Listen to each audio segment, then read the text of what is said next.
Hoy traemos el tema de cómo usamos realmente la web, perteneciente al libro Don't Make Me Think, que pertenece básicamente a ese libro que se nos ha facilitado, No me hagas pensar. Pues tiene básicamente muchísimos capítulos sumamente interesantes, los cuales abarcan en su totalidad capítulos donde nos demuestran escenarios reales acerca de realmente cómo el diseño de nosotros o el diseño que se hace sobre un escenario, entonces tiene ciertos resultados con lo que respecta a este capítulo realmente. Entonces, dando el inicio a la presentación, pasamos a presentar la pantalla y así empezamos con la presentación. Bien, ¿cómo usamos realmente la web? Muchas veces uno cree que el usuario realmente utiliza la web de la manera en que uno la diseña. O directamente nosotros pensamos que la va a utilizar de la mejor forma en la que realmente la utiliza. Muchas veces podemos pensar que nuestro diseño, como nosotros lo vemos o lo estructuramos de esa manera en que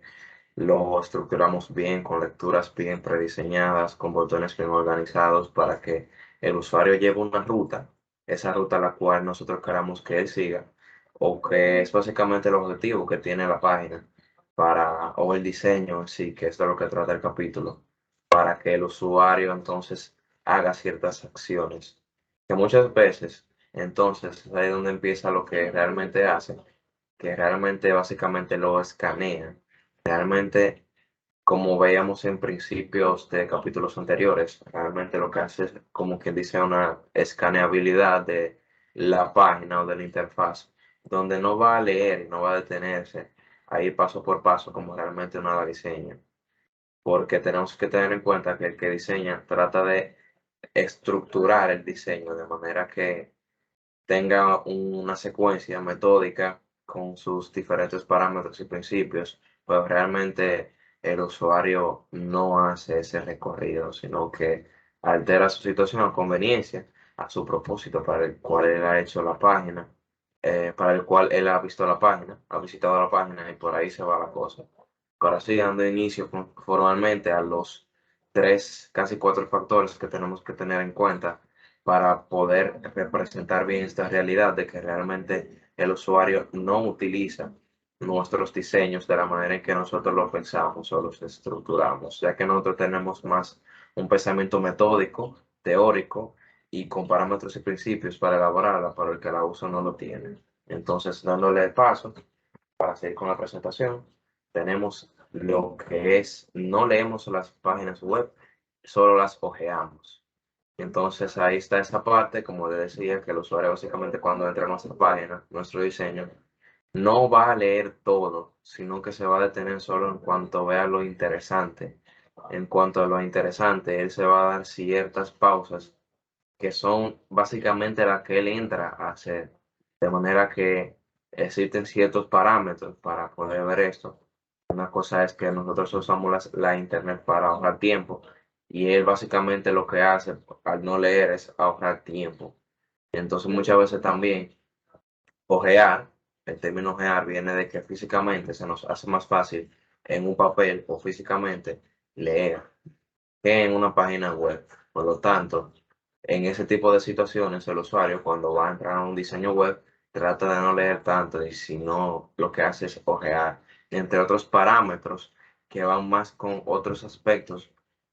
que se van a decir a continuación, de los cuales se vale para entonces obtener esto, tanto como que tiene que ahorrar tiempo. No todo lo que está en la página a veces es de su interés. Él entra a la página con un interés o un fin, por lo que no siempre va a leer todo, sino que va a ver lo que se le interese, lo que sea cliqueable, lo que esté resaltado, entre otro tipo de cosas que tienen que ver directamente con cómo interactúa el usuario con nuestros diseños. Entonces, esa otra parte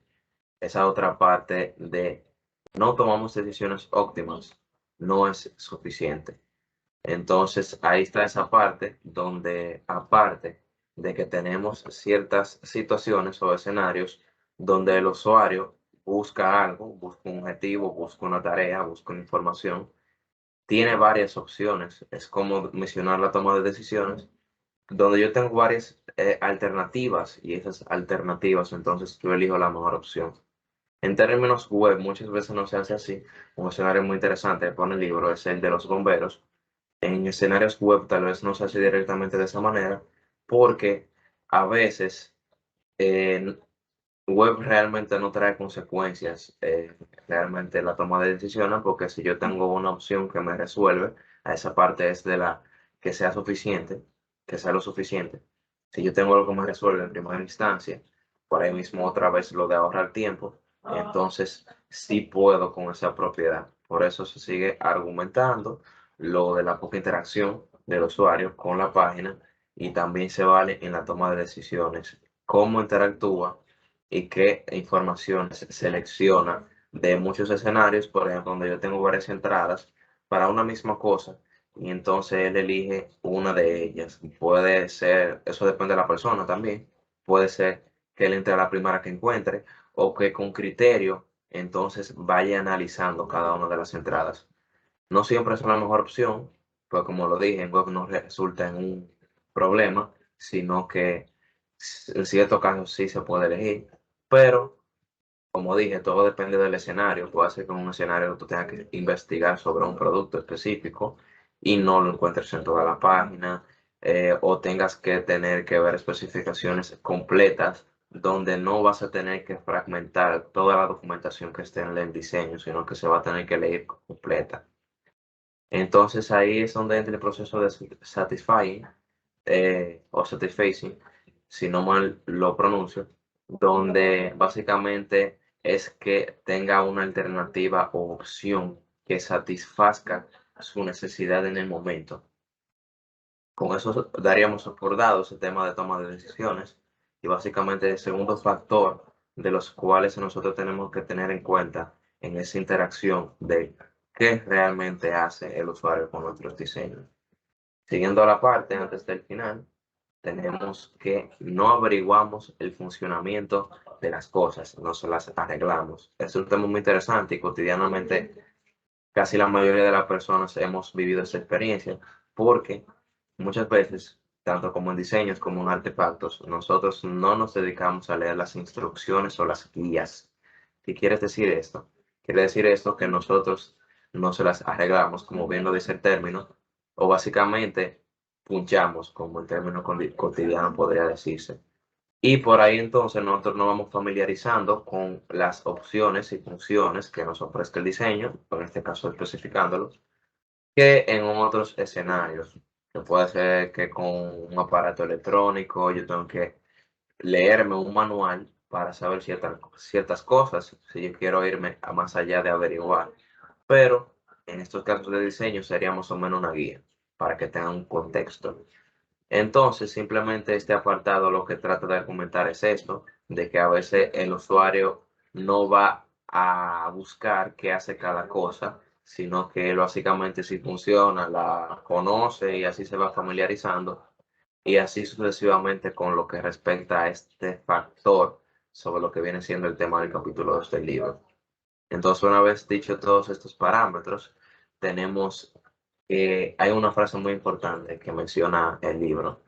para terminar, que es, si su audiencia responde como si usted estuviera diseñando vallas publicitarias, entonces diseñe grandes vallas publicitarias. A veces al público que estamos diseñando no le pone mucha atención a nuestro trabajo, sino mal interpreto la frase. Y entonces no vale la pena a veces gastar mucho tiempo en el diseño tan específico o exagerado, porque aparte de términos de carga, que también es otra cosa que espanta al usuario, que lleva más tiempo en cargar la página, entre otras cosas, que en web sí se ven, también que no le importa el diseño, sino que él va a buscar algo en específico, por lo tanto,